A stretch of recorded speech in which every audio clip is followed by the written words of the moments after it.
हाँ जी, क्या पढ़ने जा रहे हैं आज हम?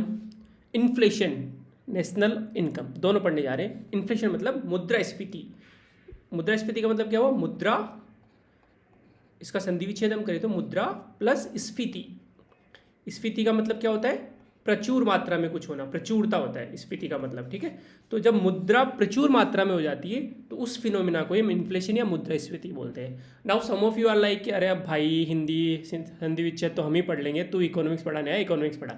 ठीक है भाई, इकोनॉमिक्स पढ़ा लेंगे हम, तो हमारा क्या है। ठीक है, और दूसरा राष्ट्रीय आई है, तो अब मैं राष्ट्रीय का हिंदी संधि विच्छेद नहीं करूँगा, आपने तो मना ही कर दिया। ठीक है, जरूरी इन्फॉर्मेशन क्या है?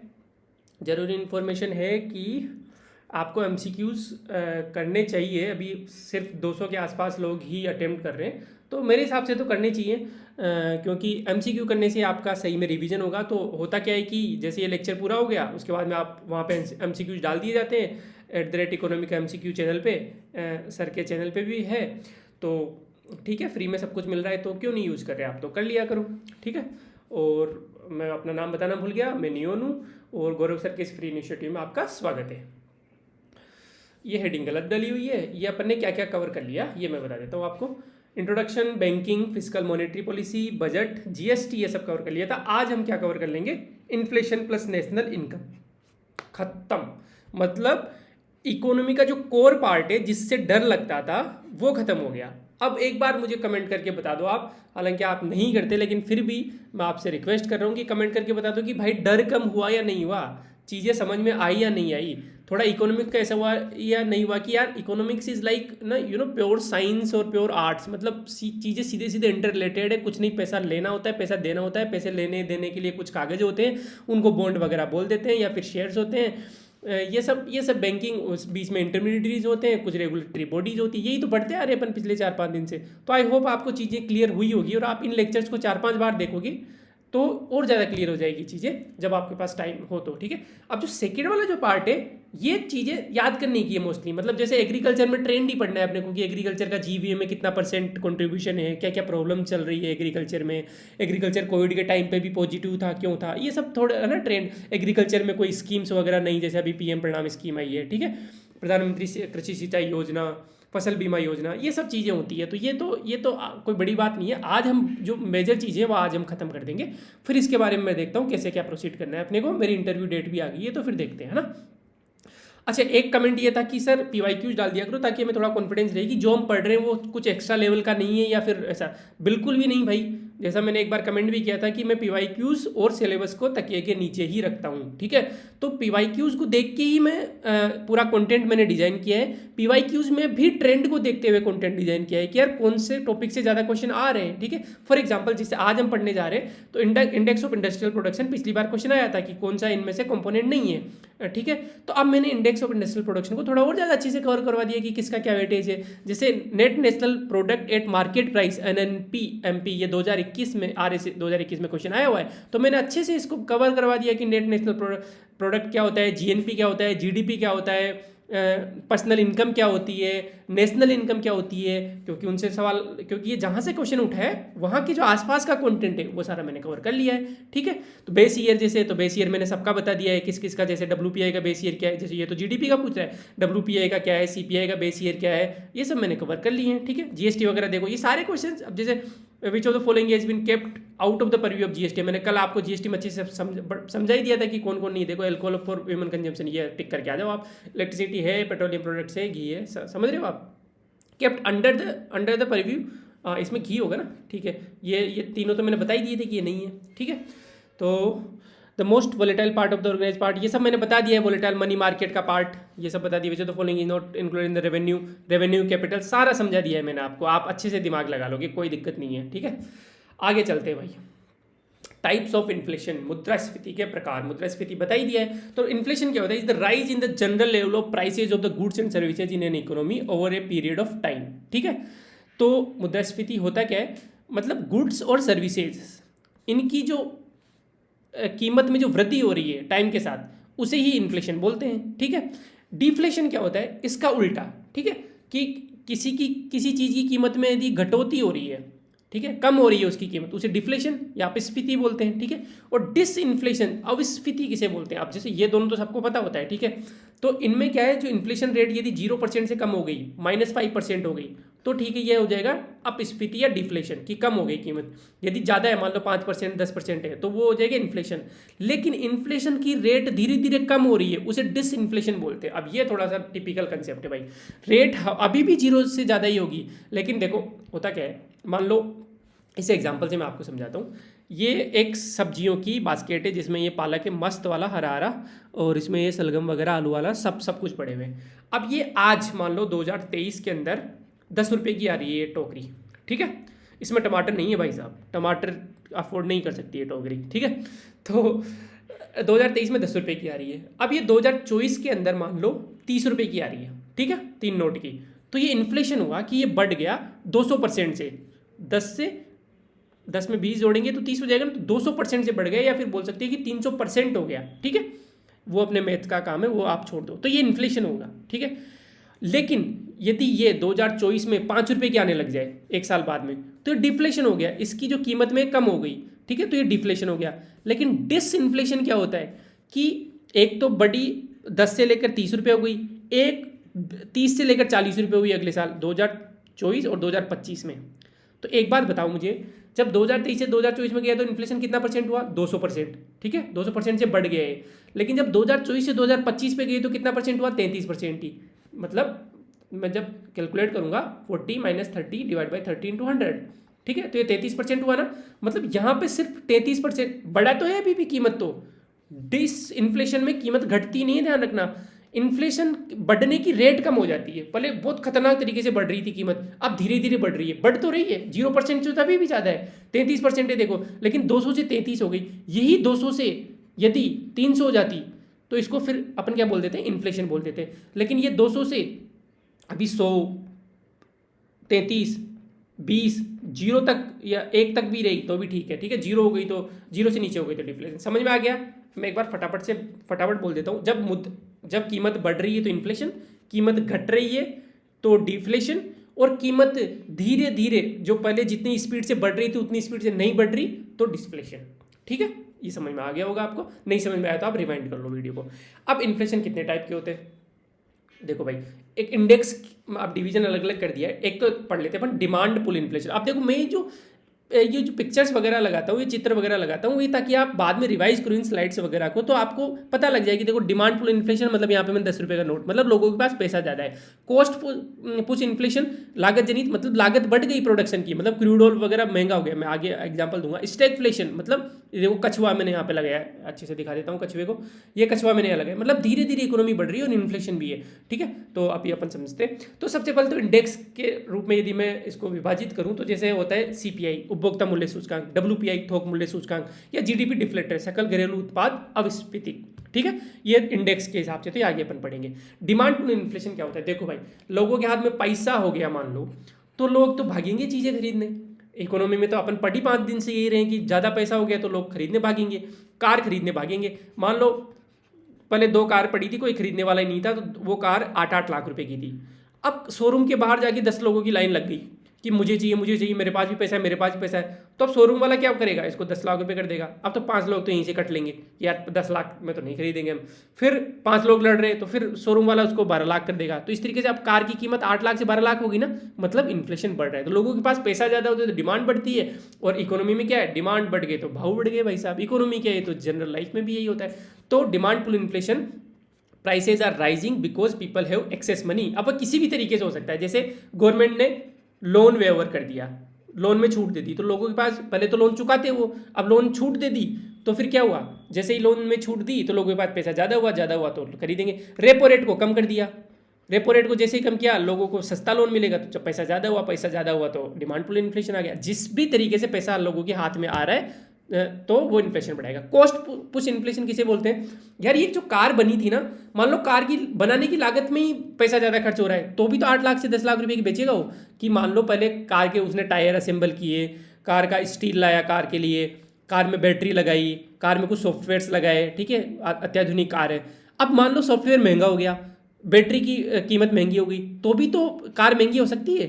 तो ये कॉस्ट पुश इन्फ्लेशन हो गया। या फिर जैसे अब मैंने यहाँ पे क्रूड ऑयल इसलिए डाला है कि मान लो बाहर से जो हम तेल आयात कर रहे हैं क्रूड ऑयल, उसको ही वही महंगा हो गया, तो फिर इससे ही पेट्रोल और डीजल बनता है, तो पेट्रोल डीजल महंगे हो जाएंगे, पेट्रोल डीजल महंगे हो जाएंगे तो ट्रांसपोर्टेशन महंगा हो जाएगा, ट्रांसपोर्टेशन महंगा जाएगा तो जिसमें अपनी सब्जियां आ रही है, फल आ रहे हैं ट्रकों में भर के, तो वो आप निकालेंगे तो अल्टीमेटली उपभोक्ता से ही, तो फल और सब्जियों की कीमत बढ़ जाएगी, तो इन्फ्लेशन बढ़ गया, तो कॉस्ट इन्फ्लेशन हो गया। समझ में आ गया? Prices rise due to increase cost of inputs. ठीक है, लागत जनित। स्टैगफ्लेशन क्या होता है? आप देखो स्टैगफ्लेशन, अब इसका तो संधि विच्छेद करूंगा मैं, आप कुछ भी कहो, ठीक है। तो स्टैगफ्लेशन होता है स्टेग्नेशन प्लस इन्फ्लेशन, ठीक है, दो चीजों से मिलकर बना होता है stagflation.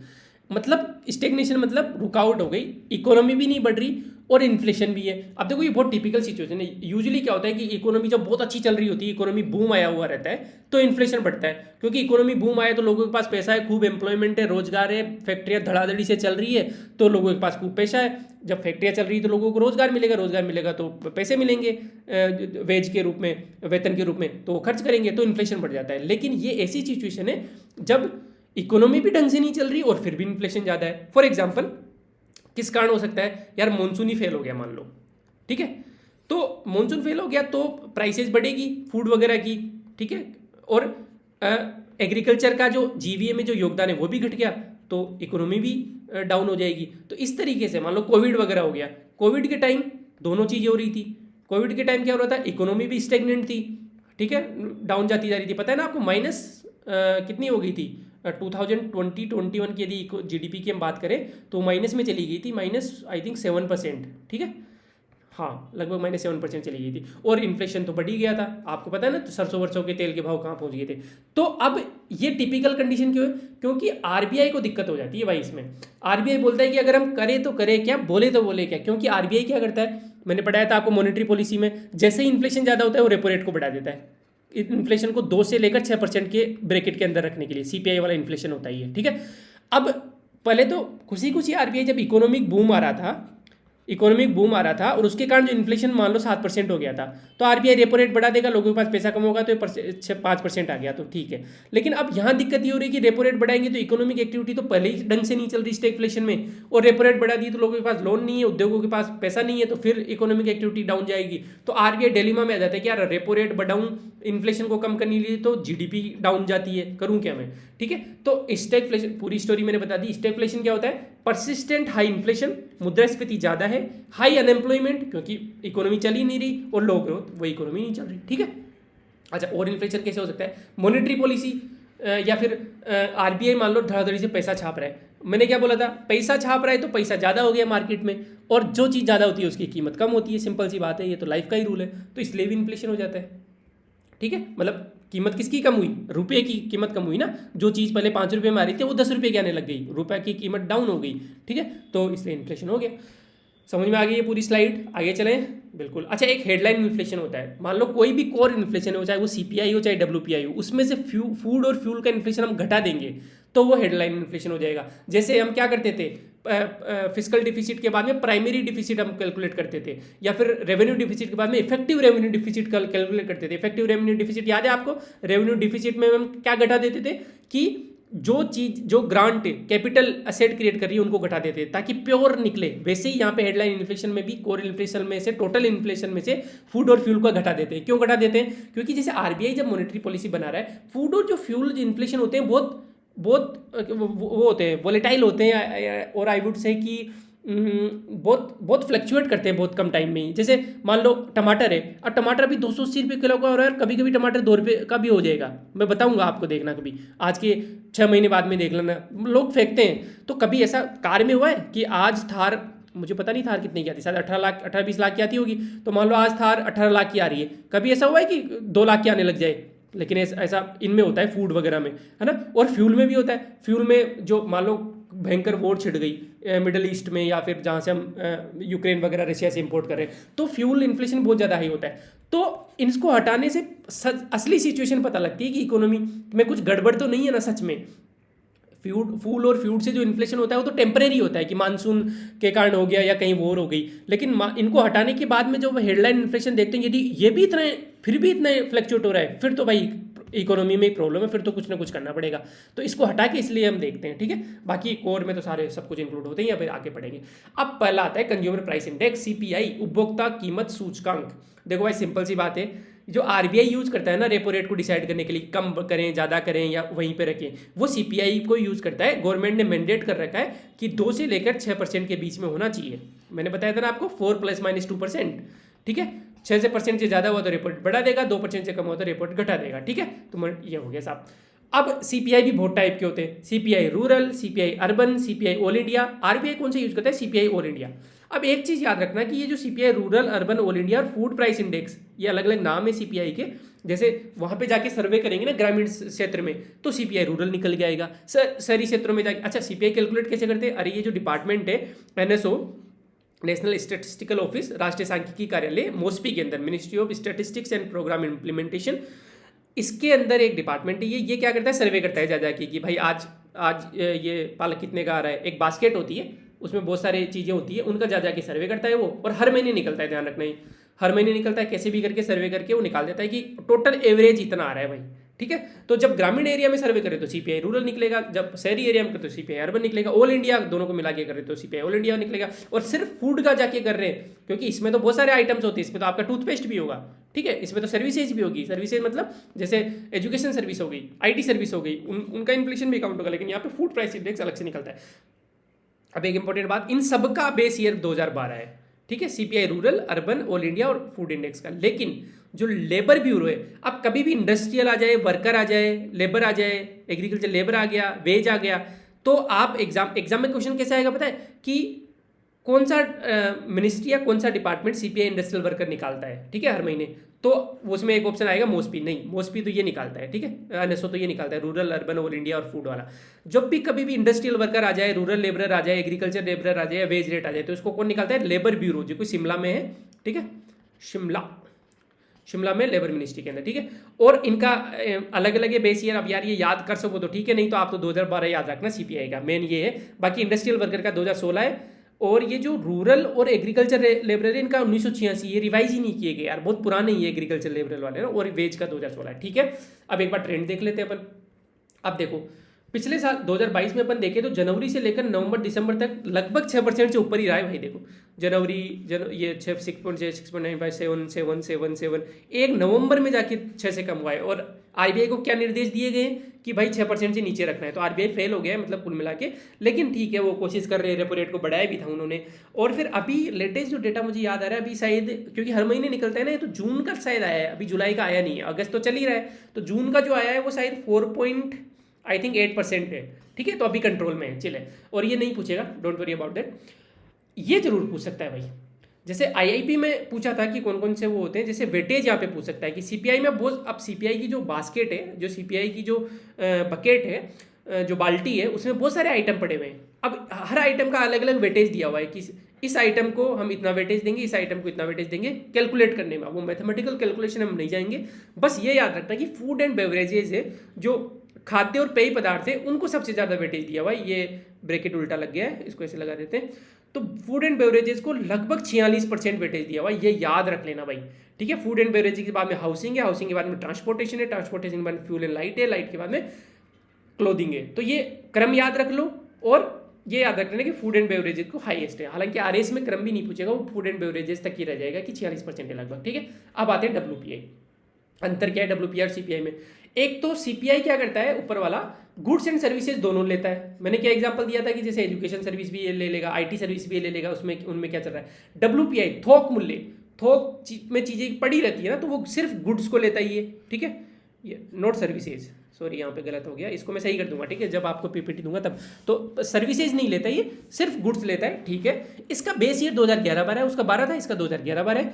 Note directed, no indirect tax include. अब देखो सीपीआई तो क्या करता है, कंज्यूमर प्राइस इंडेक्स, कंज्यूमर के पास जो प्राइस मिल रही है उसका इंडेक्स है ये। अब हमारे पास हम मान लो कुछ चीज़ खरीदने जाए, फॉर एग्जांपल मैं वॉलेट खरीदने जा रहा हूँ, ठीक है। अब मैं दुकान वाले से जो वॉलेट खरीदने जाऊँगा वो 100 रुपये का दे रहा है, तो उसमें तो टैक्स इंक्लूडेड है ना, जीएसटी वगैरह सारे, तो सीपीआई इंक्लूडेड है। लेकिन ये होलसेल प्राइस इंडेक्स है, फैक्ट्रीज में जाके पूछता है ये दुकान थोक थोक जहाँ पे होता है, फैक्ट्रीज में माल पड़ा हुआ है, तो वहाँ तो इनडायरेक्ट टैक्स अभी लगा ही नहीं, वो तो जब दुकान पे जाएगा बेचने जाएगा तब लगेगा इनडायरेक्ट टैक्स, जीएसटी। इसीलिए इसमें इनडायरेक्ट टैक्सेस नहीं इंक्लूडेड होते, इसीलिए थोड़ा बेटर माना जाता है सीपीआई से देखा जाए तो। लेकिन पहले आरबीआई 2014 से पहले डब्ल्यूपीआई यूज करता था, लेकिन अभी सीपीआई यूज करता है, ठीक है। ओके, ये कौन निकालता है, वो कौन निकालता था, मेनली जो ऑल इंडिया सीपीआई वो एनएसओ निकालता था मॉस्पी के अंदर। ये ऑफिस ऑफ इकोनॉमिक एडवाइजरी है, department of promotion of industries and internal trade, ministry of commerce के अंदर। अब इसकी हिंदी आप कर लेना, मतलब कुछ नहीं यार, मिनिस्ट्री ऑफ कॉमर्स की तो कॉमर्स जो वाणिज्यिक मंत्रालय है वो, और इसके अंदर ये department of promotion industrial and internal trade, ये मैं क्या करूँगा हिंदी करके दे दूंगा आपको पीडीएफ में, ठीक है।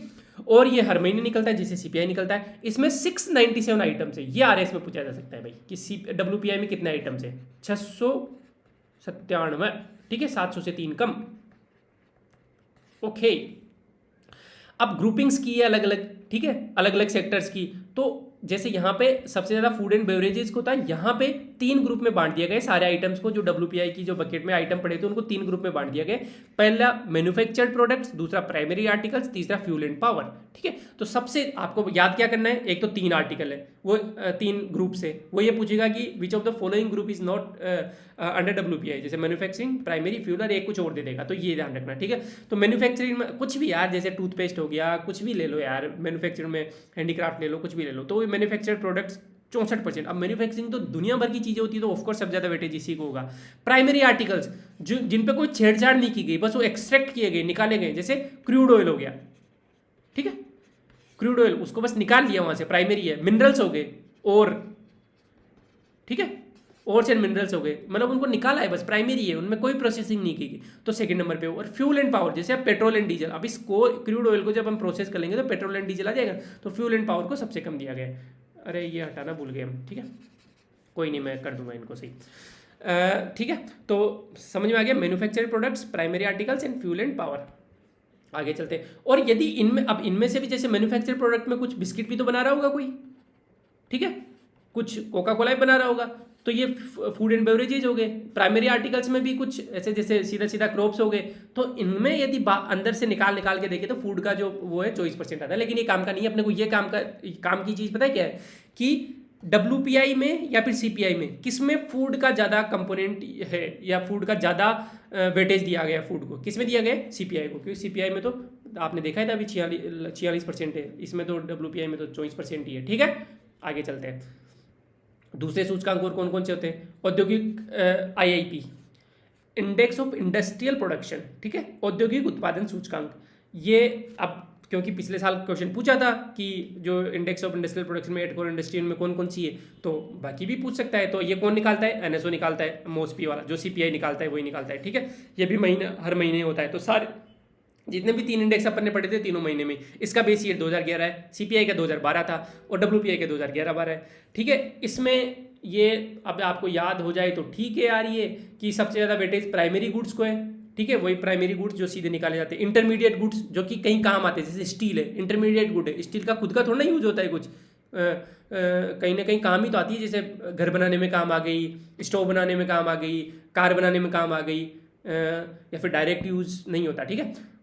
कंज्यूमर नॉन ड्यूरेबल्स मतलब जो कि चलेंगे नहीं, जैसे मिल्क आया पी लिया खत्म, ठीक है, और छाछ कुछ भी ले लो यार, नॉन ड्यूरेबल जो खत्म हो जाते हैं, आटा, ये सब। कंज्यूमर ड्यूरेबल जो कि पड़े रहते हैं घर में, टीवी वगैरह हो गया, टीवी, रेफ्रिजरेटर, सोफा, ये सब है ना। और इंफ्रास्ट्रक्चर और कंस्ट्रक्शन गुड्स आपको पता ही है जो भी है। और कैपिटल गुड्स जो कि कैपिटल गुड्स में क्या आते हैं, जो फ्यूचर में रिटर्न दो। कैपिटल का डेफिनेशन यही बताया था ना मैंने, असेट जो फ्यूचर में रिटर्न दे। जैसे मान लो आपने कोई क्या खरीद लिया, आपने जेसीबी खरीद ली, तो वो फ्यूचर में आपको रिटर्न देगी। तो इनका जो ऑर्डर है वो ऐसे है, PICCIC, primary, intermediate, consumer non durables, consumer durables. ये ठीक है, याद हो जाए तो ठीक है, नहीं हो तो भी मस्त रहो, ठीक है।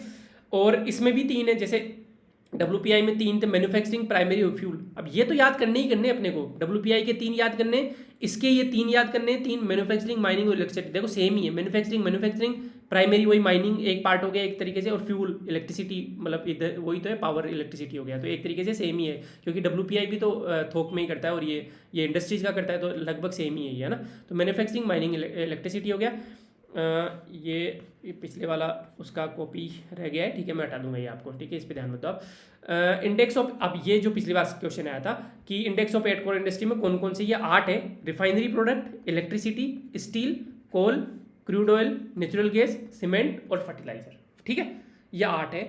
अब पिछली बार तो पूछा था कि कौन कौन सा है या कौन कौन सा नहीं है, इस बार ऑर्डर पूछ सकता है कि कौन से ज़्यादा वेटेज है, तो सबसे ज़्यादा वेटेज रिफाइनरी का है भाई, उसके बाद में इलेक्ट्रिसिटी का है, उसके बाद में स्टील का है, फिर कोल का है, फिर क्रूड ऑयल का है, फिर नेचुरल गैस का है, फिर सीमेंट का है, फिर फर्टिलाइजर का। आप इसको याद करने का ट्रिक, अब जैसे मैं फ्री होता ना अभी, अपने पास टाइम होता तो अपन इसकी ट्रिक वगैरह ही बना देते कुछ भी, कि सबसे पहले रिफाइनरी आया, फिर इलेक्ट्रिसिटी कैसे। अब आप यदि आप कर सकते हो कुछ तो कमेंट में कर दो यार कुछ जुगाड़, ताकि अपने फेलो स्टूडेंट्स को याद हो जाए, कुछ ट्रिक बना दो, कैसे भी कर दो, कोई स्टोरी बना दो, बता दो, कमेंट कर दो, जिससे याद हो जाए। ये जो, और ये कौन निकालता है, DPIIT, मिनिस्ट्री ऑफ कॉमर्स ही निकालता है, ठीक है। आगे चलते हैं साहब।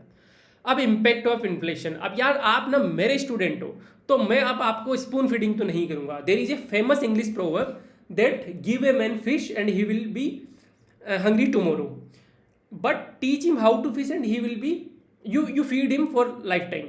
ये एक, मतलब देसी में आप बात करें अपन तो जो देसी प्रोवर्ब क्या बोलेगी कि give a man chaach rabdi and he will be hungry by evening, क्योंकि छाछ राबड़ी तो जल्दी पच जाती है, but you teach him how to cook chaach rabdi and you what are you doing, you feed him for a lifetime. तो वही वाली बात है कि मैं एक तो आपको स्पून फीडिंग करूं तो, लेकिन आपको मैं सोचना सिखा रहा हूँ चीज़ों को, तो अपन सोचते हैं फटाफट से। अब आप फटाफट से कमेंट करोगे, नहीं तो लड़ाई हो जाएगी अपने आज, ठीक है। मैं मेहनत कर रहा हूँ, आपको मेहनत करनी पड़ेगी, क्योंकि एग्जाम में भी आपको सोचना पड़ेगा। एग्जाम में आपको कोई सीधा सीधा आपको बगल में कान में बोलने वाला नहीं होगा। एग्जाम में क्या आएगा कि which of the following activities would lead to inflation, इनमें से कौन सी गतिविधि मुद्रास्फीति को बढ़ाएगी। अब बताओ, अब मैं आपसे एक एक चीज़ बोलूँगा, आप कमेंट करते जाना अभी, ठीक है। पहली एक्टिविटी है RBI रेपो रेट को कम कर रहा है, तो बताओ इन्फ्लेशन बढ़ेगा या घटेगा, ठीक है। मैं सारी बोल देता हूँ, मैं आज बताऊंगा नहीं, यदि आपको ज़्यादा ही दिक्कत आती है फिर हम कल डिस्कस कर लेंगे, नहीं अभी कमेंट करो आप। बताओ RBI जब रेपो रेट को कम करेगा तो इन्फ्लेशन पे क्या फर्क पड़ेगा, बताओ फटाफट बता दो। मोदी जी लोन वेव कर देंगे, लोन में छूट दे देंगे, तो क्या होगा इन्फ्लेशन पे, बताओ फटाफट से। मोदी जी ने कोई ऐसी स्कीम ला दी जैसे PM किसान मानधन योजना 6,000 रुपये मोदी जी यदि बैंकों में ट्रांसफर कर रहे हैं, तो इन्फ्लेशन पे क्या फर्क पड़ेगा, बताओ फटाफट से, ठीक है। कटिए कमेंट, आगे चलते हैं। ये बताओ अब कमेंट करके कि अमेरिका USA यदि अपनी फेड रेट को हाई कर देता है तो इंडिया के इन्फ्लेशन पे क्या फर्क पड़ेगा। मैंने कल ट्रिक भी बताई थी कि जब भी फेड रेट की बात आई तो क्या करना है, ठीक है। ड्रोट, सूखा पड़ गया, अकाल पड़ गया, तो इन्फ्लेशन पे क्या फर्क पड़ेगा, बताओ फटाफट से कमेंट कर दो, ठीक है। ऐसे लिख दो वहाँ पे, अकाल बढ़ेगा या घटेगा, RBI रेपो रेट घटेगी तो इन्फ्लेशन क्या होगा, ऐसे लिख दो वहाँ पे, ठीक है। अब ये बताओ RBI धड़ाधड़ी से पैसे छाप रहा है, ठीक है, तो इन्फ्लेशन में क्या फर्क पड़ेगा, बताओ। क्वेश्चन आएगा डायरेक्ट ऐसे, वॉर हो गई साहब, ठीक है, तो इन्फ्लेशन पे क्या फर्क पड़ेगा, बताओ। हो गया, आगे चलते हैं। अब मैं ये आपको ज़्यादा दिक्कत आती है तो मैं कल को बता दूंगा आपको। ये तो इन्फ्लेशन पे क्या फर्क पड़ेगा, इन्फ्लेशन का लोगों पे या फिर बाकी अलग अलग स्टेक होल्डर्स पे क्या फर्क पड़ता है, मैं फटाफट बताता हूँ। जैसे एम्प्लॉयमेंट इन एम्प्लॉयमेंट पे तो फ्लिप कर्व इंपॉर्टेंट है भाई, फ्लिप कर्व जरूर पढ़ लेना आप, पढ़ लेना क्या, मैं पढ़ा देता हूँ। फ्लिप कर्व ये बोलता है कि देखो ये कर्व है इनवर्सली प्रोपोर्शनल है, inflation is inversely proportional to unemployment. यदि एम्प्लॉयमेंट की बात करूं तो inflation is directly proportional to employment, रोजगार के डायरेक्टली पर। देखो मैं समझा देता हूं भाई, एक बात बताओ, एम्प्लॉयमेंट बढ़ेगा तो लोगों के हाथ में पैसा होगा तो लोग ज़्यादा खर्च करेंगे तो इन्फ्लेशन बढ़ेगा, मतलब डायरेक्टली प्रोपोर्शनल है। एम्प्लॉयमेंट घट गया मान लो, तो लोगों के पास पैसा ही नहीं है, तो डिमांड कम हो गई, तो इन्फ्लेशन कम हो गया, तो क्या बोला मैं, अनएम्प्लॉयमेंट मान लो कम हो गया, ऐसे समझते हैं इसको कि हाँ अनएम्प्लॉयमेंट कम हो गया, तो अनएम्प्लॉयमेंट कम होने का मतलब एम्प्लॉयमेंट बढ़ गया ना। हाँ मैं भी सोचा क्यों कंफ्यूज हो रहा हूँ मैं, तो एम्प्लॉयमेंट बढ़ गया तो लोगों के पास पैसा है तो इन्फ्लेशन बढ़ गया, ठीक है। तो ये इन्वर्सली प्रोपोर्शनल होता है, समझ में आ गया ना। ये देखो यहाँ पे जैसे जैसे जैसे जैसे इन्फ्लेशन कम होता जा रहा है अनएम्प्लॉयमेंट बढ़ता जा रहा है, या फिर उल्टा ले लो, अनएम्प्लॉयमेंट इधर कम हो रहा है ना, कम होता जा रहा है, इन्फ्लेशन बढ़ता जा रहा है, ठीक है। तो ये कर्व याद रख लेना, एक तरफ इन्फ्लेशन रेट, दोबारा समझाऊँ क्या, समझा देता हूँ, चलो 1 मिनट लगेगी। कुछ नहीं है यार, ऐसे ऐसे ऐसे सोचो आप, तो एम्प्लॉयमेंट बढ़ा, ठीक है, एम्प्लॉयमेंट बढ़ा तो लोगों के पास पैसा आया, ज़्यादा खर्च किया तो इन्फ्लेशन बढ़ा। बढ़ा, एम्प्लॉयमेंट बढ़ने का मतलब क्या हुआ, अनएम्प्लॉयमेंट घटा, उल्टा ही तो है उसका। देखो यहाँ घटा तो ये बढ़ा, तो ये इन्वर्सली प्रोपोर्शनल हो गया ना, यही तो बात बोल रही है। ठीक है, आगे चले। बिजनेसमैन को क्या होता है, इन्फ्लेशन बढ़ेगा तो बिजनेसमैन की तो बल्ले बल्ले हो जाएगी ना। जो कार 8 लाख रुपए की बिक रही थी वो अब 10 लाख रुपए की बिकेगी, तो इन पे प्रॉफिट भी ज़्यादा हो जाएगा इनके उस पर, क्योंकि डिमांड बढ़ गई थी ना, तो इनके तो बल्ले बल्ले हो जाएगी। लेंडर्स पे, जिन्होंने पैसे दे रखे हैं लोगों को, उन पे क्या फर्क पड़ेगा, वो तो माथा पकड़ लेंगे, क्योंकि इन्फ्लेशन बढ़ने से रुपये की वैल्यू जो है ना, डी वैल्यू होता है रुपये। ठीक है, इसको मैं समझा देता हूँ। मान लो मैं नियोन, मैंने अपने दोस्त मान लो अशोक है, उनको क्या दिया, 100 रुपये दिए आज। ठीक है, अब इन्फ्लेशन बहुत ज़्यादा बढ़ गया, आज के 2 साल बाद में ये ब्याज मिल मिला के ही मुझे 110 रुपये दे रहे हैं। लेकिन इन्फ्लेशन इतना ज़्यादा था कि वो 100 रुपये की कीमत आज 150 रुपये के बराबर है। मतलब जो चीज़ पहले 100 रुपये की आ रही थी अब वो 150 रुपये की आ रही है, तो मुझे तो घाटा हो गया ना भाई साहब। अब वो तो वापस 110 रुपये दे रहे हैं मुझे, लेकिन अब उस कीमत को खरीदने के लिए 150 रुपये चाहिए मुझे। वही नेगेटिव इंटरेस्ट रेट वाली बात हो गई यार, नेगेटिव इंटरेस्ट रेट। तो मैंने यहाँ पे इनके इंटरेस्ट रेट लगाए भी, कल समझाया था ना, इंटरेस्ट रेट लगा भी दिया मैंने 10%, तो भी वो नेगेटिव में चला गया मैं तो लेंडर्स माथा पकड़ लेते हैं। करेंसी एक्सचेंज पे रुपये की वैल्यू मैंने कहा डी वैल्यू हो गई, तो मान लो पहले $1 में 80 रुपये था, $1 में पहले 80 रुपये था मान लो, तो अब $1 में 100 रुपये होगा। रुपये डी वैल्यू का मतलब ये होता है। ठीक है, समझ में आ गया आपको, आगे चलते हैं। ये हो गया साहब इन्फ्लेशन का काम खत्म, इससे बाहर क्वेश्चन नहीं आएगा। अब आते हैं नेशनल इनकम पे, राष्ट्रीय आय। अब राष्ट्रीय आय पढ़ते हैं। ये जो पिक्चर है इससे एक क्वेश्चन आना ही आना है, एनसीईआरटी में ये पिक्चर है, इसके पुर्जे हम खोलते हैं आज। देखो सबसे पहले तो हम जीडीपी क्या होती है। GDP is the market value of all the final, ये इंपॉर्टेंट है, गुड्स इंपॉर्टेंट है एंड सर्विसेज इंपॉर्टेंट है, produced with in the domestic territory of a country during a specified time period during 1 year. ये सारे जो keywords है वो important है कि जीडीपी में एक तो पहले तो गुड्स एंड सर्विसेज दोनों काउंट होती है, ठीक है, जैसे सीपीआई में काउंट होता था। दूसरी बात ये फाइनल है, इंटरमीडिएट गुड्स एंड सर्विसेज को काउंट नहीं करेंगे, फाइनल जो कि मार्केट में आ गई। ठीक है, फाइनल और इंटरमीडिएट में ये डिफरेंस हुआ, मैं आपको बता दूँ। मान लो एक लेट से कार ही बन रही है, कार बन रही है, इस कार के लिए भी तो चीज़ें चाहिए होगी ना, बैटरी, स्टील, सॉफ्टवेयर जो मैंने बताए थे, तो इनकी जो कीमत है ना वो तो इसी में काउंट हो गई ना। मान लो ये 10 लाख रुपए की पड़ रही है कार अपने को, तो इनकी कीमत अलग से नहीं जोड़ेंगे अपन, क्योंकि ये तो कार को बनाने में ही काउंट हो गई। यदि इनको भी जोड़ लेंगे, इसकी कीमत भी जोड़ लेंगे, तो डबल काउंटिंग हो जाएगी। तो इसलिए हम फाइनल गुड्स एंड सर्विसेज को ही जोड़ते हैं। ये एक वर्ष में एक राष्ट्र की सीमा के भीतर सभी अंतिम माल और सेवाओं का बाजार मूल्य। अब ये भी इंपॉर्टेंट, डोमेस्टिक टेरिटरी, राष्ट्र की सीमा के अंदर की बात हो रही है भाई साहब। ठीक है, चलते हैं आगे। अब जीडीपी के 3-4 मेथड होते हैं। एक होता है एक्सपेंडिचर मेथड, व्यय विधि, एक होता है प्रोडक्शन मेथड जिसे ग्रोस वैल्यू एडिशन भी बोलते हैं, सकल मूल्यवर्धन, और एक इनकम मेथड होती है। ये तीनों इंपॉर्टेंट है, ये क्योंकि डायरेक्ट क्वेश्चन ऐसे पूछेगा कि जीडीपी, क्वेश्चन ऐसे पूछ लेगा कि जीडीपी बराबर, और वो दे देगा wage plus interest plus profit plus rent, ये सही है या नहीं है, तो अब आपको पता होना चाहिए। तो सबसे पहले अपन इसी को ले लेते हैं।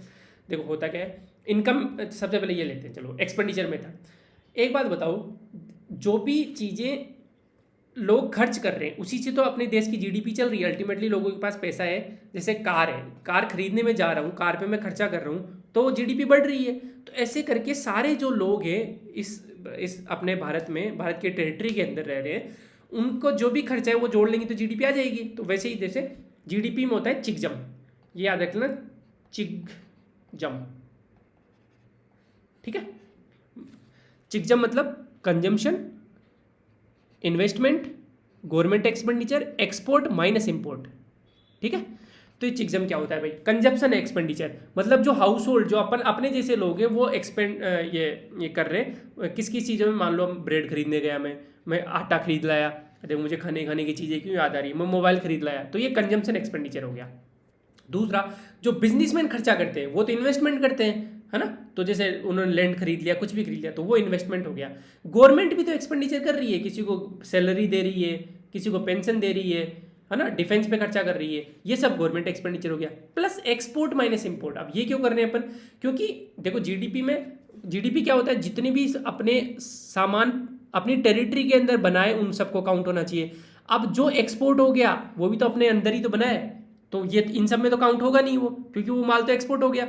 कोई भी मान लो कार बनाई किसी कंपनी वाले ने, ठीक है, अब कार खरीदनी, कार जो बाहर बेच दी हमने, वो तो इसमें काउंट होगी नहीं, क्योंकि बाहर बेची है तो कंजम्पशन एक्सपेंडिचर में नहीं है। इन्वेस्टमेंट में भी काम नहीं होगी, मान लो जेसीबी बनाया तो वो जेसीबी तो बाहर बेच दी ना, तो इन्वेस्ट कर ही नहीं पाया यहाँ का, गवर्नमेंट एक्सपेंडिचर में नहीं आया, तो इसके लिए एक्सपोर्ट को अलग से जोड़ते हैं, क्योंकि बना तो वो अंदर ही है ना अपनी टेरिटरी के अंदर ही, बाहर बेच दिया तो क्या हुआ, ठीक है। माइनस इंपोर्ट क्यों, क्योंकि वो जो कुछ खर्चा यहाँ पे हाउस होल्ड ने किया था वो कुछ इंपोर्टेड आइटम पे भी कर दिया था, इसलिए इंपोर्ट को घटा दिया।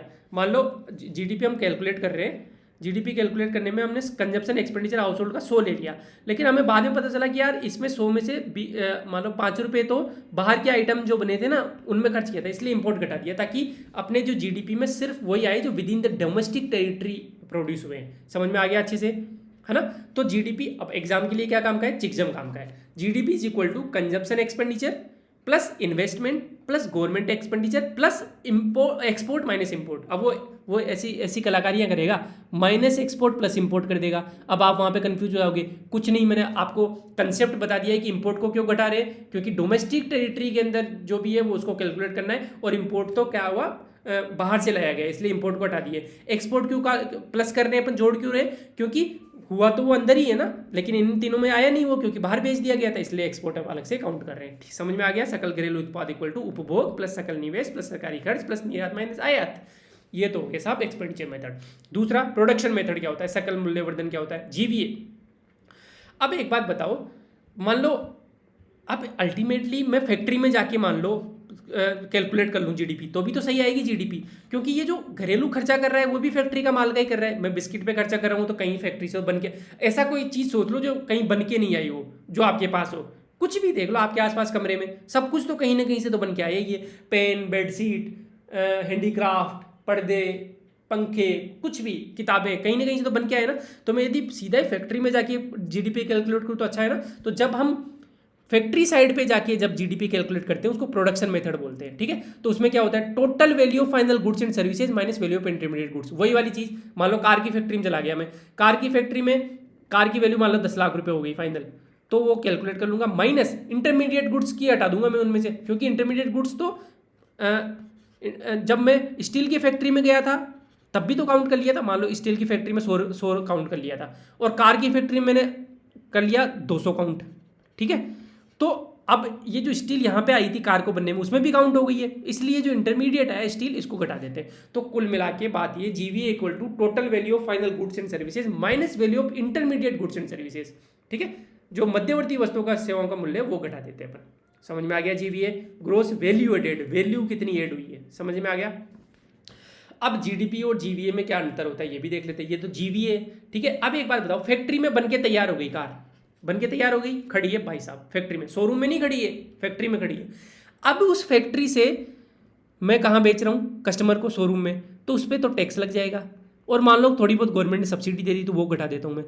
अब जाके ये कस्टमर के पास आई ये कार, अब जाके जीडीपी में काउंट होगी ये, ठीक है। क्योंकि जीडीपी क्या था, जीडीपी तो था अंतिम वैल्यू, मार्केट वैल्यू। मार्केट में तो ये टैक्स जोड़ने से और सब्सिडी घटाने के बाद में आई, इसलिए जीडीपी और जीवीए में जो फॉर्मूला होता है वो क्या होता है, GDP equal to GVA, GVA मतलब फैक्ट्री की कॉस्ट है ये तो, प्लस टैक्स, क्योंकि टैक्स लगा दिया गवर्नमेंट ने, माइनस मान लो गवर्नमेंट ने थोड़ी बहुत सब्सिडी दे दी तो वो हटा दिया। अब मैं एग्जांपल से समझा देता हूँ। मान लो वो कार 100 रुपये की खड़ी थी, 100 रुपये की लागत थी उसकी, फैक्ट्री के अंदर गवर्नमेंट ने 5 रुपये टैक्स लगा दिया, और जब स्टेट गवर्नमेंट ने, मान लो यूनियन गवर्नमेंट 5 रुपये टैक्स लगा दिया, और जो अपनी गहलोत जी गवर्नमेंट ने उन्होंने 2 रुपये छूट दे दी कारों पे, इलेक्ट्रिक व्हीकल पे, तो टोटल 103 रुपये की पड़ी ये कार। ये जीडीपी हो गया। समझ में आ गया आपको, क्योंकि जीडीपी मार्केट वैल्यू पे होती है, मार्केट में 103 रुपये में उतरेगी वो, ठीक है, टैक्स और सब्सिडी को कैलकुलेट करने के बाद। समझ में आ गया, आई होप समझ में आ गया होगा, नहीं आया होगा तो रिवाइंड कर लो आप फटाफट से। एक होती है इनकम मेथड। अब एक बात बताओ, आपने फैक्ट्री में जाके जीडीपी कैलकुलेट कर ली, बहुत अच्छी बात है। आपने लोग जैसे खर्च कर रहे हैं उससे भी कैलकुलेट कर ली। एक और मेथड है कि लोगों के पास पैसा आ रहा होगा कहीं से, जैसे आपने लोग खर्च कर रहे हैं तो कोई तो कमा रहा होगा ना। जैसे मैं सब्जी के ठेले पर जाके अपना पैसा खर्च कर रहा हूँ, तो या तो मेरा पैसा काउंट कर लो, या फिर आप ऐसा करो उस सब्जी वाले ठेले वाले का पैसा काउंट कर लो, है ना। तो बात तो एक ही है। तो एक इनकम मेथड भी होती है, अलग अलग तरीके है, वही है, एक कान को इधर से पकड़ो घुमा के उधर से पकड़ो, बात वही है। तो इनकम मेथड क्या होती है? अब इनकम 4 तरीके से कमा सकता है, या तो कोई लेबर काम कर रहा है कहीं पे फैक्ट्री में, उसकी इनकम हो गई, या फिर प्रॉफिट टू एंटरप्रेनर्स, जो ठेला वाला एंटरप्रेनर ही एक तरीके से देखा जाए तो, मतलब खुद का बिजनेस कर रहा है तो उसको प्रॉफिट हो रहा है कुछ, वो अपने कैलकुलेट कर लिया। Interest on capital to lenders, मतलब कोई पैसों का लेन देन कर रहा है या फैक्ट्री में लैंड को वो कर दिया, ये तो रेंट में आ जाएगा फैक्ट्री में लैंड को। तो इंटरेस्ट मतलब जैसे यार, जैसे मैंने अपने दोस्त को अशोक को 100 रुपये दिए थे, उस पर मुझे इंटरेस्ट मिला, तो भी तो मैं कमा रहा हूँ ना कैसे भी। अब इन 4 तरीकों के अलावा आप सोच के बता दो मुझे कि कहीं कैसे कमाई होगी, बता दो मुझे, ठीक है। जैसे मैं पढ़ा रहा हूँ आपको, तो मेरा क्या होगा, या तो मैं खुद की कंपनी, तो प्रॉफिट हो जाएगा मेरा, नहीं तो मैं लेबरर हूँ, एक तरीके से मजदूर हूँ, मुझे तनख्वाह मिल जाएगी। आप कैसे भी करें, मतलब इनकम इन चारों में आ गई, आप सोच नहीं सकते 5वां तरीका इनकम कमाने का, सिंपल सी बात ही है, ठीक है। तो कर्मचारी का जो मुआवजा है, जो वेजेज है वो, प्लस कॉरपोरेट का मुनाफा या फिर मालिक क्या है, वो एक ही बात है। प्रॉफिट टू एंटरप्रेन्योर्स, ये किराए ग्यास हो गया और शुद्ध ब्याज हो गया, ठीक है। ये हो गया इंटरेस्ट ऑन कैपिटल, शुद्ध ब्याज। समझ में आ गया? या तो आप कान इधर से पकड़ लो उधर से पकड़ लो। आप एक हमें तो ये बताओ, आप ज्ञान मत पेलो, आप ये बताओ कि ये इनकम मेथड एग्जाम में कैसे आएगी, ठीक है। तो एग्जाम में ऐसे आएगी, वो बोलेगा जीडीपी इक्वल टू क्या होता है, तो अपने को विप्र याद रखना है, विप्रो कंपनी है ना, तो अपने को विप्र याद रखना है, ओ को भूल जाना है। मतलब wages to labourers plus interest on capital to lenders plus profit to entrepreneurs plus rent on the land, जो भी आपकी लैंड वगैरह है, विप्र, ठीक है। अब वो इसमें ऊपर नीचे करेगा, प्लस माइनस करता रहेगा, अपने को सारों को जोड़ना है और विप्र को जोड़ना है, वेजेस, इंटरेस्ट, प्रॉफिट और रेंट। और इन्हीं को फैक्टर प्रोडक्शन बोलते हैं, क्योंकि यार है क्या यहाँ पे, एक तरीके से फैक्टर्स क्या होते हैं, ये साधन ही तो है जीडीपी को बढ़ाने के, प्रोडक्शन को बढ़ाने के, फैक्टर्स ही तो हैं ये। तो इसीलिए इनको ये जो जीडीपी कैलकुलेट हुई, इसको बोलते हैं जीडीपी एट फैक्टर कॉस्ट, या फिर फैक्टर को वैसे भी ले सकते हैं कि फैक्ट्री मूल्य पे जो हुई। अब इसमें टैक्स प्लस माइनस सब्सिडी कर देंगे, जीडीपी एट मार्केट वैल्यू हो जाएगी, वो जो ऊपर बताया था वही जीवीए वाला ही कंसेप्ट है, ठीक है। तो जब फैक्टर कॉस्ट में कभी भी हम टैक्स माइनस सब्सिडी कर लेंगे तो मार्केट प्राइस पे हो जाएगी, क्योंकि फैक्टर तो फैक्ट्री में काम कर रहे हैं, जो साधन है वो तो फैक्ट्री लेवल पे, उनमें आप टैक्स और सब्सिडी, टैक्स जोड़ देंगे, सब्सिडी घटा देंगे, तो मार्केट वैल्यू हो जाएगी। ये ऊपर मैंने अच्छे से समझा दिया, जीडीपी एट, समझ में आ गया? नहीं आया तो रट लो, कोई दिक्कत नहीं है। अब आगे चलते हैं साहब। अब जीडीपी 2 टाइप की होती है, ये एग्जाम में आया था पिछली बार, कि एक करंट होती है, करंट को नॉमिनल भी बोलते हैं, एक कांस्टेंट या रियल होती है, ठीक है। अब होता क्या है कि कैसे समझाऊँ, 2011 अपना बेस ईयर है, ये ध्यान रखना, ठीक है। अब जीडीपी हम कैलकुलेट क्यों करते हैं? ये देखने के लिए कि हम कितना अच्छा कर रहे हैं इकोनॉमी में, है ना, कितना अपना जो प्रोडक्शन है वो हाई हो रहा है या नहीं हो रहा है, यही तो देखने के लिए करते हैं। अब मान लो 2011 में एक पेन बन रहा था पूरे इकोनॉमी में, ये समझ लो, वो उस पेन की कीमत 5 रुपये थी, तो जीडीपी 5 रुपये हो गई और कुछ नहीं था इकोनॉमी में, ठीक है। 2023 में, ठीक है, एक ही पेन बन रहा है, समझ में आ गया आपको, लेकिन क्योंकि इन्फ्लेशन तो बढ़ता जा रहा है तो वही पेन 15 रुपये का हो गया। एक बात बताओ, यदि मैं 2013 से 11 से कंपेयर करूं तो जीडीपी तो अपनी 3 गुना हो गई ना, लेकिन प्रोडक्शन तो वही नहीं 3 गुना, देखा जाए तो ये तो पागल बनाने वाली बात हो गई। तो रियल जीडीपी तो बढ़ी नहीं, रियल जीडीपी तो वही है, 5 रुपये ही है, ये तो नॉमिनल जीडीपी है, करंट जीडीपी है, ये तो करंट प्राइस पे जो जीडीपी होती है। तो अब समझ में आ गया आपको, जीडीपी मतलब यदि करंट प्राइस पे जो जीडीपी है उसे नॉमिनल भी बोलते हैं। नॉमिनल का हिंदी में अर्थ होता है अंकित मूल्य, ठीक है। तो अंकित मूल्य पे उस पेन पे अंकित मूल्य 15 रुपये है, तो जीडीपी 15 रुपये आ रही है अपनी, लेकिन असल में तो 5 रुपये ही है उसकी। तो जब हम इन्फ्लेशन को भी काउंट कर लेते हैं तो वो करंट या नॉमिनल होती है आज की मूल्य पे, ठीक है। लेकिन जब इन्फ्लेशन को हटाएंगे तो वो कांस्टेंट होगी, मतलब अपन ने जो प्राइस लेवल है वो 2011 का ही कांस्टेंट लिया है, इसीलिए बेस हम लेते हैं। और ये रियल जीडीपी है, शुद्ध तो यही है ना भाई, ये तो पागल बनाने वाली बात है, शुद्ध तो यही है ना। मतलब शुद्ध कौन सी है? जिसमें इन्फ्लेशन काउंटेड नहीं है। ऐसे मान लो कि घी है, घी में कुछ डालडा मिला दिया, तो जो टोटल घी है उसमें घी माइनस डालडा हटा दूंगा मैं, तो शुद्ध प्योर घी आ जाएगा। तो ठीक वैसे ही है कि कांस्टेंट या रियल जीडीपी कब आएगी, रियल घी की तरह रियल जीडीपी कब आएगी, जब मैं करंट आज की, या फिर नॉमिनल भी बोलते हैं इसको, अंकित मूल्य वाली, माइनस इसमें से इन्फ्लेशन घटा दूंगा, तो वो क्या आ जाएगी, रियल जीडीपी आ जाएगी, एडजस्टेड फॉर इन्फ्लेशन। समझ में आ गया? फॉर एग्जांपल अभी जो 270-275 लाख करोड़ रुपए पिछले 3-4 दिन से आपको बोल रहा हूँ, वो अपनी करंट वैल्यू पे है, ठीक है। तो मैं आपको पागल ही बना रहा हूँ एक तरीके से, ठीक है। जो रियल में इन्फ्लेशन एडजस्टेड है वो तो 159 लाख करोड़ है। ठीक है, समझ में आ गया। अब जीडीपी डिफ्लेटर क्या होता है, जैसे सीपीआई और डब्ल्यूपीआई वगैरह अपन ने पढ़ा ना, वैसे ही इन्फ्लेशन काउंट करने का एक ये भी तरीका होता है, क्योंकि यार करंट और नॉमिनल में डिफरेंस इन्फ्लेशन का ही तो है। तो यदि मैं नॉमिनल जीडीपी को मैं भाग दे दूंगा रियल जीडीपी का, नॉमिनल कितनी थी ये 270 लाख करोड़, ठीक है, इसमें मैं रियल जीडीपी का 159 का भाग दूंगा, इनटू 100 कर दूंगा, तो वो जीडीपी डिफ्लेटर हो जाएगा। और जीडीपी डिफ्लेटर मोस्ट कंप्रेंसिव है, सीपीआई और डब्ल्यूपीआई से भी ज़्यादा कंप्रेंसिव है। क्यों है, क्योंकि भाई जीडीपी में तो सारी चीज़ें काउंट हो गई, जितनी भी अपने डोमेस्टिक इकोनॉमी में गुड्स एंड सर्विसेज बन रही थी सारी चीज़ें काउंट हो गई ना। तो लेकिन सीपीआई डब्ल्यूपीआई में तो कुछ बास्केट ही, जैसे इसमें तो कितने थी 697 ही आइटम थे, इसमें भी कुछ 400 500 1000 1500 आइटम होंगे, यहाँ तो सब कुछ ही काउंट हो गया, इसलिए कंप्रेंसिव। लेकिन फिर हम ये क्यों यूज नहीं करते, आरबीआई ये क्यों यूज नहीं करता, क्योंकि ये भाई हर क्वार्टर में आता है, हर 3 महीने में आता है इसका डेटा जीडीपी वगैरह का, लेकिन सीपीआई डब्ल्यूपीआई तो हर महीने आ जाता है, इसलिए आरबीआई इनको यूज़ करता है। ठीक है, बेस ईयर मैंने आपको बता दिया, डब्ल्यूपीआई 2011 बना, सीपीआई 2012, आईआईपी 2011, और इसका बेस ईयर 2015 में चेंज करके कितना कर दिया था 2011। ठीक है, चेंज इन 2015, ये 2015 में चेंज करके 2011 किया था, मतलब आज 2011 है। ठीक है, ट्रेंड में आगे बता दूंगा आपको।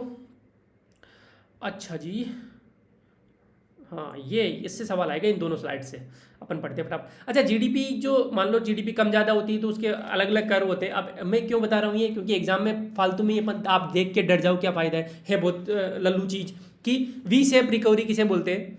वी शेप रिकवरी मतलब जीडीपी एकदम से डाउन हुई थी लेकिन फिर से एकदम से रिकवरी हो गई, जैसे कोरोना में हुआ था। जैसे ही लॉकडाउन लगा खतरनाक तरीके से नीचे गई थी, लेकिन जैसे ही लॉकडाउन वगैरह खुला तो एकदम से ऊपर आई थी। तो ये वी शेप हो गई। यू शेप जब थोड़ा सा टाइम लगता है उसको रिकवरी में, यहाँ पे थोड़ा सा देखो टाइम लग गया, यहाँ तो ये पॉइंट है फटाफट से ऊपर हो गई, थोड़ा सा टाइम लगता है, ऐसे धीरे धीरे धीरे ऊपर होती है। तब के शेप रिकवरी मतलब कुछ सेक्टर तो ऊपर जा रहे हैं, रिकवर हो रहे हैं, और कुछ सेक्टर नीचे जा रहे हैं। जैसे कोरोना के टाइम ये भी हुआ था कि एग्रीकल्चर सेक्टर तो ठीक है, ठीक ठाक कर रहा था, ऊपर तो नहीं जा रहा था लेकिन ठीक ठाक कर रहा था, लेकिन मैन्युफैक्चरिंग और सर्विस सेक्टर वो नीचे जा रहा था।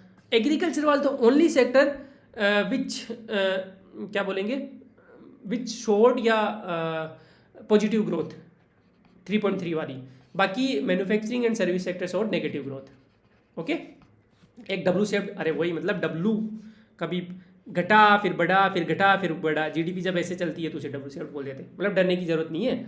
आगे चलते हैं, नेशनल इनकम। अब नेशनल इनकम कैसे कैलकुलेट की जाती है भाई, अब ये इंपॉर्टेंट है। जीएनपी और जीडीपी में डिफरेंस अपन पहले तो हम कैलकुलेट करते हैं। देखो जीएनपी की फुल फॉर्म पहले तो क्या है, ग्रोस नेशनल प्रोडक्ट। अब नाम को पकड़ना है आपको, यहाँ पे नेशनल लिखा हुआ है, ठीक है। और जीडीपी की फुल फॉर्म क्या है, ग्रोस डोमेस्टिक प्रोडक्ट, डी, ठीक है। अब मैं एनसीईआरटी की डेफिनेशन को यूज करूंगा क्योंकि स्टैंडर्ड बुक है, एनसीईआरटी में जो लिखा हुआ है वही मैं आपको पढ़ाऊंगा, अलग अलग बुक में मुझे नहीं पता क्या क्या दिया हुआ है, ठीक है। तो जब नेशनल प्रोडक्ट का मतलब होता है कि नेशनल जो लोग हैं, जो राष्ट्रीय यहाँ के लोग हैं, जो यहाँ के सिटीजन है इंडिया के, वो कितना कमा रहे हैं, उससे जो निकालते हैं उसे जीएनपी बोलते हैं। और डोमेस्टिक का मतलब होता है कि यहाँ इस डोमेस्टिक टेरिटरी के अंदर इंडिया का नक्शा यदि हम बनाए, मान लो ये इंडिया का नक्शा है, ये राजस्थान का बन गया, कोई बात नहीं, ठीक है। तो यार बहुत टाइम हो गया एक तो नक्शा बनाए हुए, और एक इस पेन से बनाया नहीं जाता मुझसे, ठीक है। ये इंडिया का हो गया थोड़ा बहुत, ये पेन कागज़ पे तो अच्छा बना लेता हूँ मैं। तो ये इंडिया का नक्शा हो गया। अब इस टेरिटरी के अंदर जितना भी सामान बन रहा है ना, सामान या फिर सर्विसेज, वो तो जीडीपी में काउंट होगी। अब वो भले इंडिया का आदमी हो चाहे बाहर का हो, कोई मतलब नहीं है, ठीक है। लेकिन जीएनपी में क्या काउंट होगा, नेशनल, सिर्फ जो इंडिया के लोग हैं उन्हीं को काउंट करेंगे। तो देखो GNP equal to net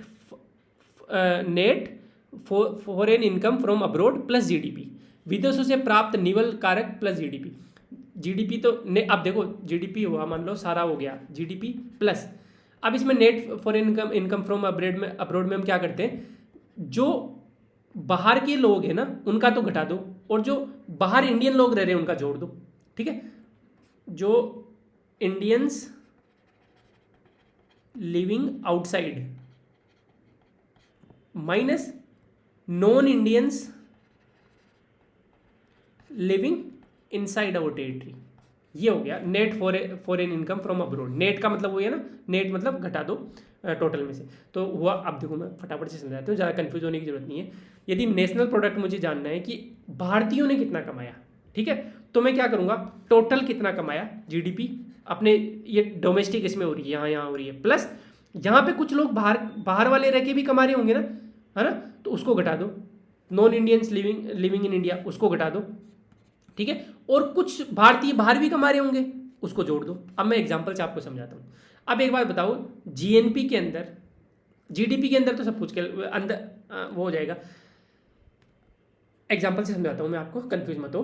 GNP के अंदर कोई किस की इनकम काउंट होगी या नहीं होगी, गौरव बुडानिया सर है, इनके पास कुछ इनकम आ रही है मान लो, एक बात बताओ जीएनपी में काउंट होगी या नहीं होगी, होगी, क्योंकि ये इंडियन सिटीजन है और यहीं पे कमा रहे हैं, बहुत अच्छी बात है, होगी।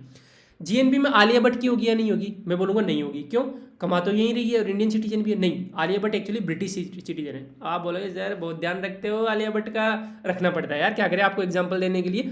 आलिया भट्ट की जो सिटीजनशिप है एक्चुअली ब्रिटिश, इनकी मम्मी जो है, माँ है, वो ब्रिटिश सिटीजन है, तो इन्होंने ब्रिटिश सिटीजनशिप ही ले ली थी, ठीक है। तो अब ये इंडिया में कमा रही है, बहुत अच्छी बात है, लेकिन है ब्रिटिश सिटीजन, तो नेशनल प्रोडक्ट में काउंट नहीं करेंगे, इनकी आय को घटा देंगे। इनकी मूवी ने 100 करोड़ रुपए कमाए, मान लो इनको 20 करोड़ रुपए मिले, तो 20 करोड़ रुपए हम जीएनपी में काउंट नहीं करेंगे, जीडीपी में तो काउंट होगा, क्योंकि यहाँ पे रह के कमा रही है, तो बहुत अच्छी बात है।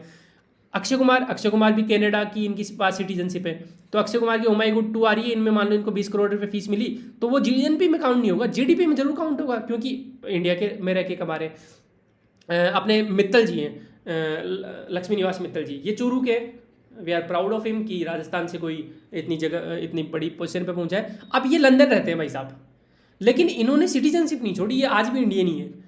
तो अब लंदन रह के कमा रहे हैं, लेकिन फिर भी जीडीपी में तो काउंट नहीं होगा, क्योंकि कमाए लंदन में रहे, लेकिन जीएनपी में काउंट करना पड़ेगा इनकी आय को, क्योंकि नेशनल है, ये अपने देश के। तो अब इतनी और नियोन के भाई साहब, नियोन की काउंट होनी चाहिए जीएनपी में, लेकिन नहीं होगी, क्यों नहीं होगी, क्योंकि नियोन के पास पैसे ही नहीं है, काउंट कहाँ से होगा, नियोन के पास 150 रुपये, उसको काउंट करके क्या ही उखाड़ लोगे आप, ठीक है। तो समझ में आ गया ना, कुल मिला के समझ में आना है। अब नहीं समझ में आया तो रट लो भाई साहब, इससे ज़्यादा नहीं समझा सकता मैं। GNP equal to net foreign income from abroad plus GDP, ये रट लो रट लो रट लो रट लो, आ सकता है सवाल, हाई चांस है, ठीक है। एग्जाम में कैसे सोचोगे कि यार नेशनल प्रोडक्ट यदि मुझे काउंट करना है तो जीडीपी जो घर के अंदर पैदा हो रही चीज़ है वो, प्लस जो नेट मतलब जो लक्ष्मी निवास मित्तल जी का है, इनका आलिया भट्ट वगैरह का घटाना है और लक्ष्मी निवास जी मित्तल वगैरह का जोड़ना है, तब जाके जीएनपी आएगा। समझ में आ गया। अब आते हैं एनएनपी, मार्केट प्राइस पे। अब देखो भाई, जब भी मैं ग्रोस और नेट की बात यदि मैं करूँगा कहीं पे भी, तो उसमें डेप्रिसिएशन घटाना होगा, सिंपल सी बात है। ग्रोस और नेट में ये डिफरेंस होता है।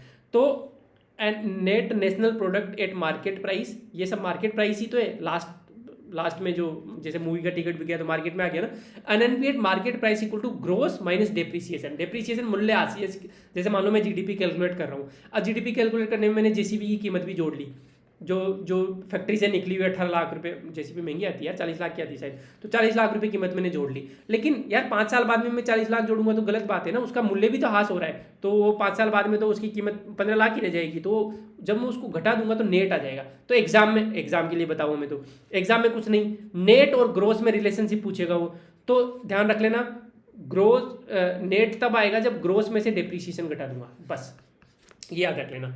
नेट शुद्ध तब आएगा जब ग्रोस टोटल में से डेप्रिसिएशन घटा दूंगा। समझ में आ गया।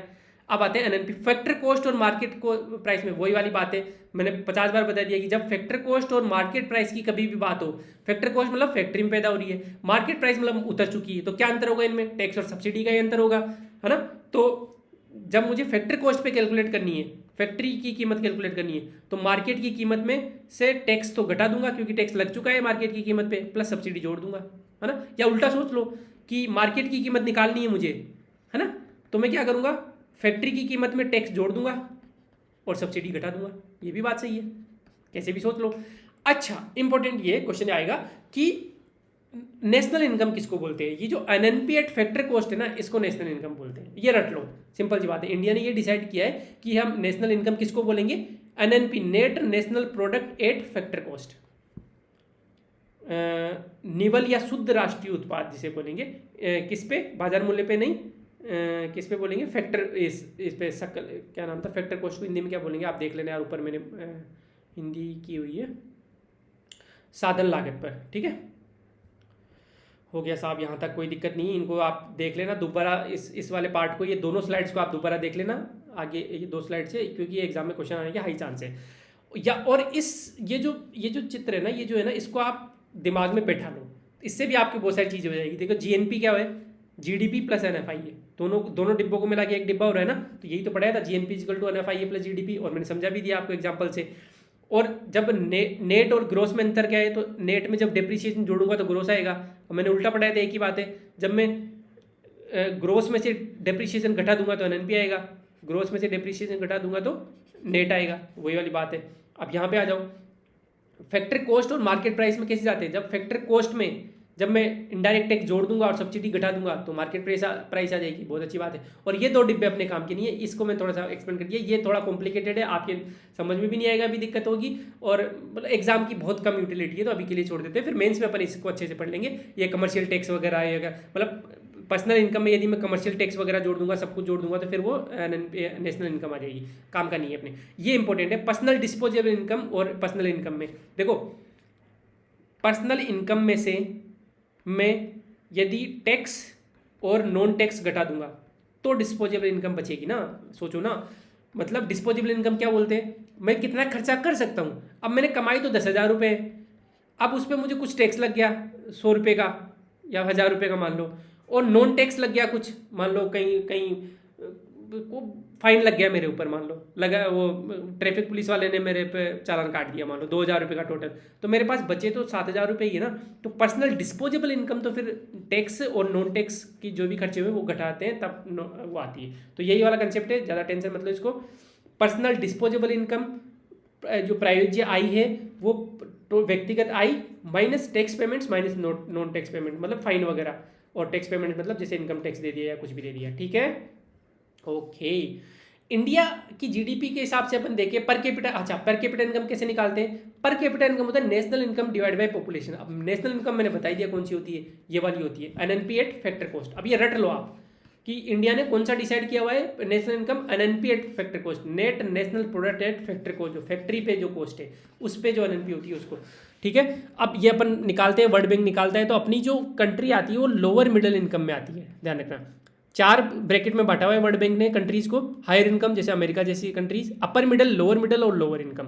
तो अपन इसमें आते हैं, लोअर मिडिल इनकम में आते हैं, क्योंकि अपनी जो पर कैपिटा इनकम है लगभग $2,000 है, और लोअर मिडिल इनकम में कौन सी आती है 1,046 से लेकर 4,095। ये डेटा इंपॉर्टेंट नहीं है, बस ये ध्यान रखना, अपना लोअर मिडिल इनकम कंट्री में आते हैं। ओके, जीडीपी के ट्रेंड अपन देखें तो यार जीडीपी के ट्रेंड देखो, ये कोरोना के टाइम पे बस नेगेटिव हुई थी लगभग 6-7%, बाकी फिर एकदम से बढ़ी थी, क्योंकि वो वी शेप रिकवरी मैंने बताया था आपको, 9% हो गई थी, और पिछले साल अभी 6.83 रही थी। आगे का प्रेडिक्शन अपने काम का नहीं है, ये वैसे डेटा काम का ही नहीं है, मैं तो आपको वैसे बता रहा हूँ। हाँ, बस एग्रीकल्चर क्या रखना, agriculture was the only sector which witnessed positive growth rate 3.3% in corona time. 2020-21 में तो आया था कोरोना, 24 मार्च को, याद है आपको, लगा था लॉकडाउन, मजे वाले दिन थे, किसी के लिए मजे वाले दिन थे, किसी के लिए ट्रेजेडी भी थी, ठीक है।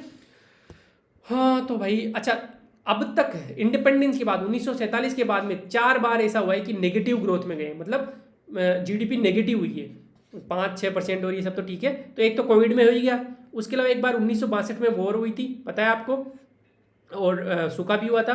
1971 की वॉर, बांग्लादेश का लिबरलाइजेशन आपको पता है, और सूखा पड़ा था, ठीक है।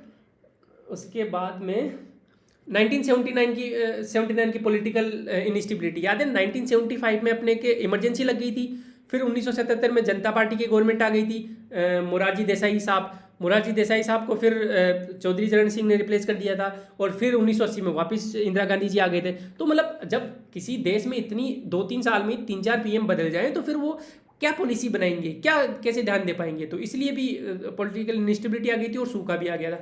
तो इसलिए भी 1979 में याद रखना, ये 1979, 1975 में इमरजेंसी, 77 में फिर जनता पार्टी गवर्नमेंट, फिर मोरारजी देसाई, चौधरी चरण सिंह और ये सब इंदिरा गांधी जी फिर आए, तो पॉलिटिकल इंस्टेबिलिटी। और कोविड-19 तो आपको पता ही है, 62, 71, 79 और कोविड-19, ठीक है साहब। और अब इमरजेंसी की बात आ रही है, तो अब बताओ प्रेसिडेंट रूल राजस्थान में कितनी बार लगाए, 4 बार लगाए, पता है ना आपको।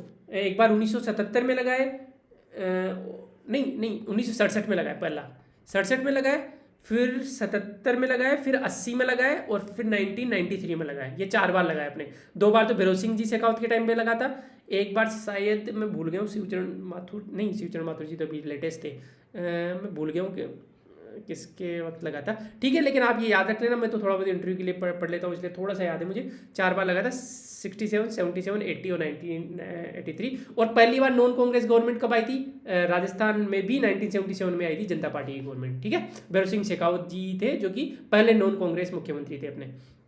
क्या बात है, पॉलिटी पढ़ाने लग गया मैं तो ठीक है भाई। भारत सोने की चिड़िया कहलाया जाता था, मैंने थोड़ा ऐसे डाल दिया आपको पेट्रियोटिक करने के लिए। क्यों कहलाया जाता था कोई पूछे तो, कि भाई 1000 AD में 33% ऑफ वर्ल्ड जीडीपी का था, पूरे वर्ल्ड की जीडीपी का 33% हिस्सा भारत में ही था। यार भारत में बड़े बड़े राजा थे उस टाइम पे।